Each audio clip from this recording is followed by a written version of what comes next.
আমি একটা জিনিস ভাবতাম যে হিন্দুস্তানি যে রূপক, তো সেটা রূপক খুব সিম্পল একটা ব্যাপার, মানে সোমটাই ফাঁক, ফাঁকটাই সোম, তাই সেটা রূপক, ওটাই রূপক অর্থ তার। রূপক মানে তো একটা কিছুর নিচে বা একটা স্টেটমেন্ট হোয়াট এভার, একটা কোনো লেখা বা একটা কথার নিচে ওটা অন্য মানে ডুয়াল মিনিং বলতে পারি, মানে সেরম কিছুকে বলা হয় রূপক। আমি তাই ভাবতাম যে তালের এরম নাম কেন। ওই যে বললাম হিন্দুস্তানিটা অনেক সহজ, হিন্দুস্তানিটা আমি ঠিক আছে, যেটা সোম সেটাই ফাঁক, এটাই তার রূপক অর্থ, এটাই তার রূপক। মানে ফাঁকের নিচে সোম, সোমের নিচে ফাঁক, সোম বলতে ফাঁক বোঝায়, ফাঁক বলতে সোম বোঝায়, তাই এর নাম রূপক। ইটস ভেরি সিম্পল তো, মানে এই রূপকটা অনেক সিম্পল রূপক। কিন্তু কর্ণাটিকের যে রূপক, মানে রূপকম, রূপক তাল, সেটা কেন রূপক? আরও ওটা আরও ভয়ানক জিনিস। ওটা মোটামুটি দু প্রকার হয়। একটা 1-2-1-2-1-2, 1-2-1-2-1-2, এটা একটা হয়। একটা হয় 1-2-3-4, 1-2-3-4, 1-2-3-4, এটা হয়। অর্থাৎ একটা দ্বিমাত্রিক রূপকম হয়, একটা চতুর্মাত্রিক রূপকম হয়। তো এইবার যখন আমরা গান শিখি তখন আমাদের দুই রকম ফিলিং হয়। গান শেখার সময় আমরা 2-2 ছন্দেই শিখি, 2-2-2 ছন্দেই শিখি, বা 4-4-4 ছন্দেই শিখি যখন শেখানো হয় ক্লাসে। কারণ হিন্দুস্তানি আর কর্ণাটিকের প্রধান পার্থক্য হচ্ছে তালটা হাতেই থাকে কর্ণাটিকে, আর হিন্দুস্তানিতে হাতেও থাকে প্লাস ঠেকাতেও থাকে, এবং কিছু কিছু ক্ষেত্রে ঠেকাটাই অনেক বেশি ইম্পর্টেন্ট। কর্ণাটিকের ক্ষেত্রে ঠেকায় কোনো তাল হয় না, হ্যাঁ, কোনো ফিক্সড ঠেকা নেই কোনো তালের, লেয়ারিংটাই আসল ওখানে। আর হিন্দুস্তানিতে কী হয়, ঠেকাটাই তাল, কিছু কিছু ক্ষেত্রে ঠেকাটাই তাল। যেমন সাপোজ 3 তাল যদি বলি, সেটার বোল ধা ধিন দিন দা, ধা দিন দিন দা, না তিন তিন তা, তেটা দিন দিন দাই হবে। হ্যাঁ, সেটা তা ধিন ধিন দা হতে পারে তার মধ্যে তেটের জায়গায়, ধা তিন তিন তা হতে পারে, কিন্তু বেসিক ঠেকাটা একই থাকে। কিন্তু যদি কর্ণাটিকের দিকে যাই, আদি তাড়লাম অনেক প্রকারের হয়।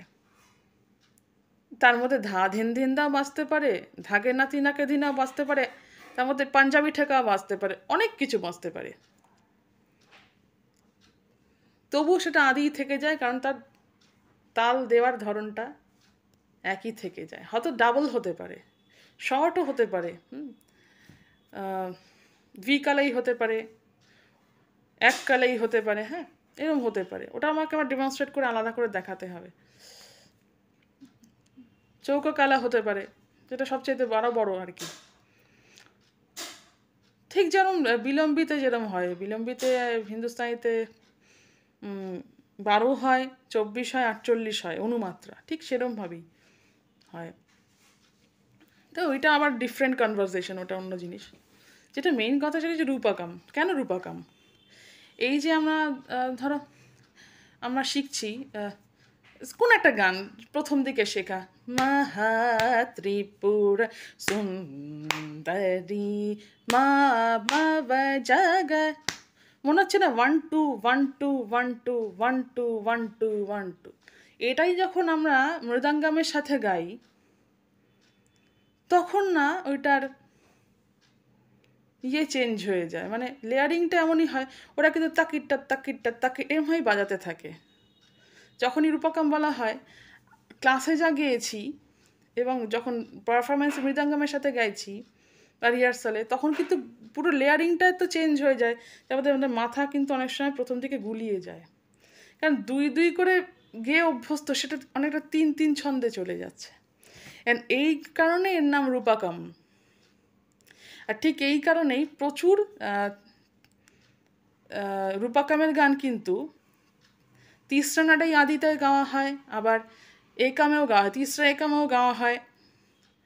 অর্থাৎ এখানে 2 হলো 2-2-2, 6 হলো 3, হ্যাঁ, মানে এটা অনেকটা, এটাই হচ্ছে রূপক আর কি। মানে আজকে যদি আমি গাই, কিছু কিছু গান আছে কখনোই দুই দুই মনে হবে না, যেমন ভজন সে বে, ভজন সে বে মনসা, এইটা শুনে কখনো আমার দুই দুই মনে হয়নি, সবসময় তিন তিন মনে হয়েছে। তার জন্য এইটা যখন আমি মৃদঙ্গামে গেয়েছি তখন কিন্তু আমার কোনো প্রবলেম হয়নি। ক্ল্যাশটা ওখানেই লাগে যেখানে। আরেকটা বড় কারণ ভাজানা সেয়া হচ্ছে কথার সাথেও সুরের মিল আছে, তালের মিল আছে। ভাজানা প্রথমে যেহেতু তিন চলে এলো, ওই জন্য এই সমস্যা হয় না, প্রবলেম হয় মাহা, ত্রিপুরা, এই জিনিসগুলোতে সমস্যা হয়, কারণ ওটা অনেক সময় ভাগ হয়ে যায়, মা হা আ ত্রিপুরা অথবা মা হা আ ত্রিপুরা সুন, এইভাবে হয়ে যায়, পুরো স্ক্যানশনটাই চেঞ্জ হয়ে যায়, কিন্তু ওটা বোঝা যায় না, এতটাই ম্যাজিক্যাল, ওই জন্যই নামটা এটা রূপক। এবার আসি চতুর্মাত্রিক রূপকামের কথায়, ওইটাই ডাবল 1 2 3 4 1 2 3 4 1 2 3 4 1 2 3 4 1 2 3 4 1 2 3 4 এইভাবে যায়। এইটা না কখনো আমার মনেই হয়নি যে এইটাতেও একটা প্রবলেম হতে পারে, কখনো মনে হয়নি, কিন্তু আমি পরে দেখলাম যখন লেয়ারিং আমি গাইবার সময় প্রবলেম, যখন শুনছি সে রেকর্ডিংটাই তখন নতুন কিছু আবিষ্কার করলাম, এটা তো মানে তিন তিন করে যাচ্ছে, কি হলো ব্যাপারটা, এরম লাগছে কেন আমার। আর এইখানটা আরো বেশি লাগলো, সেবক জন পালিন 1 2 3 4 1 2 3 4 1 2 3 4 না লেগে আমার কি লাগছে, সেবক জন পালিন, এটা লাগছে। অর্থাৎ যেটা ছিল সেবক জন পালিন, সেটা হয়ে যাচ্ছে আমাকে সেবক জন পালিন, ধা ধিন না ধা তিন না ধা ধিন না, অথবা ধিন ধিন দাগে তেটে তুন্না কাত্তা ধাগে তেটে থিন না।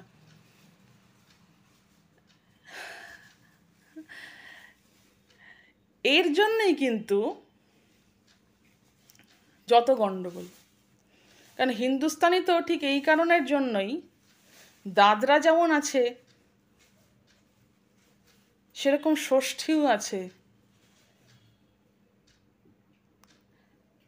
ষষ্ঠী না অ্যাকচুয়ালি ষষ্ঠী ছন্দ ছিল চিরকালই, ইভেন আজকে যদি আমরা দেখি, অনেক গানের কথা পরে বলবো, সেটা বাদ দিচ্ছি পরে, এখন ষষ্ঠী ছন্দ হিসেবে ছিলই, এটা রবীন্দ্রনাথের আলাদা কিছু সৃষ্টি না, ওটা একটা নাম দেওয়া হয়েছে ষষ্ঠীর, কিন্তু ওটা ছিল, এটা ছন্দে। আজকে যদি আমরা দেখি পরবর্তী গান, এগুলো তো ষষ্ঠীকে ভেবে তৈরি হয়েছে বলে আমার মনে হয়। যেমন তোমাকে শোনাতে গান যে গেয়ে যায়, it's not dadra, it's never dadra, it's ষষ্ঠী। যেমন সালোনা সা সাজেন হ্যাঁ, এটা নিশ্চয়ই ওরা জেনে ষষ্ঠীতে বাঁধেনি, ওর স্ট্রোকটাই ষষ্ঠীর, এটা কখনো দাদরা না, দাদরায় ফেললে ওই ব্যাপারটা আসবে না। এবার যেটা বলছিলাম, একতাল 12 মাত্রা, দাদরা 6 মাত্রা, দাদরার কিন্তু তিন তিন বিভাগ, একতালের 3 রকম বিভাগ, একতালের 2 2 2 2 2 2 বিভাগ, আবার 3 3 3 3 বিভাগ, আবার 4 4 4 বিভাগ। অর্থাৎ আমি যেটা বলছিলাম রূপকম নিয়ে আলোচনা করছিলাম, সেখানেও কিন্তু আমরা তাই দেখলাম। এবার রূপকম যে ফেলা হয় এটা কিন্তু 3 ভাগেই ফেলা হয়, 1 2 3, এবং এই 3-এর মধ্যেই 6। এটা রূপকম অনেক বড় রূপক আর কি, কর্ণাটিকের রূপক নিয়ে যদি ভাবতে হয় সেটা অনেক বড় রূপকম, অনেক বড় রূপক সেটা। সেটা হিন্দুস্তানের রূপক কিন্তু সত্যি অর্থে অত বড় সড়ো রূপক কিছু নয়, সোমটাই ফাঁকটা, এই সময় এইটুকুই তার বক্তব্য। কিন্তু কর্ণাটিক যাকে রূপকম নাম দিয়েছে তার বক্তব্য অনেক বেশি। যেমন যেটা আমাদের একতাল, হিন্দুস্তানির একতাল,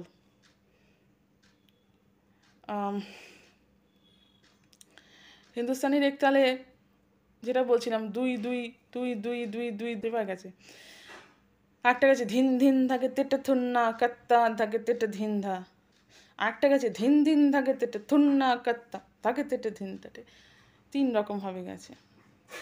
অর্থাৎ আমাদের একতাল যা দেখিয়ে দিয়েছে, ওদের রূপকম নৃত্য তা দেখিয়ে যাচ্ছে, অনেক কিছু দেখিয়ে যাচ্ছে।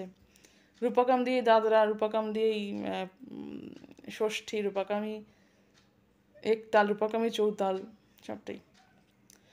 এই জিনিসটা আমি আরেকদিন নোটিস করেছি, সেটা হচ্ছে তাহারে আরতি করে চন্দ্র তর্পণ, এই যে গানটা রবীন্দ্রনাথের, মানে জাগে জানা ধ্যান করাতে। মানে আজকে যদি আমি বলতে যাই তাহলে বলতে হয় ওটা সবাই যেরকম ঢিমিয়ে গায়, ওটা তো তার গান না, ও সেই গান নয়, মানে সবাই গায় তাহারে আরতি করে, এটা নয় আসলে।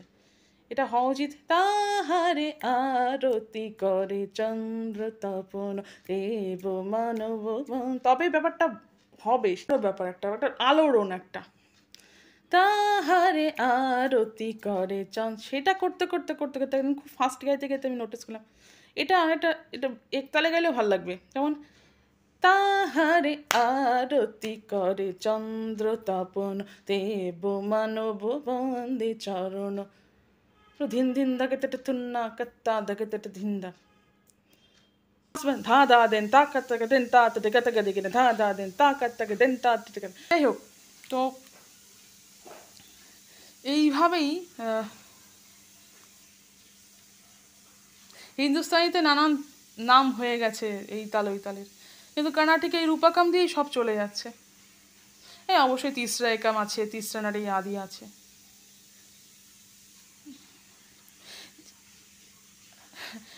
শঙ্করী শঙ্কুরই হচ্ছে একটা সবচেয়ে বড় প্রমাণ যে এই তিনি এটা হয়ে গেছে শঙ্করী শঙ্কুরু চন্দ্রমুখী,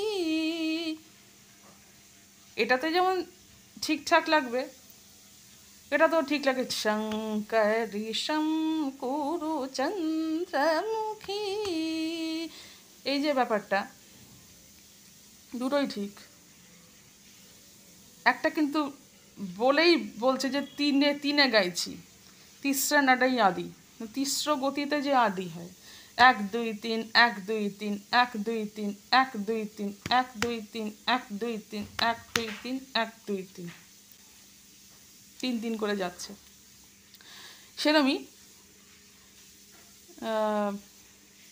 এদিকে এবার রূপকমও গাওয়া হয় শঙ্করী শঙ্করী শম 1 2 1 2 1 2,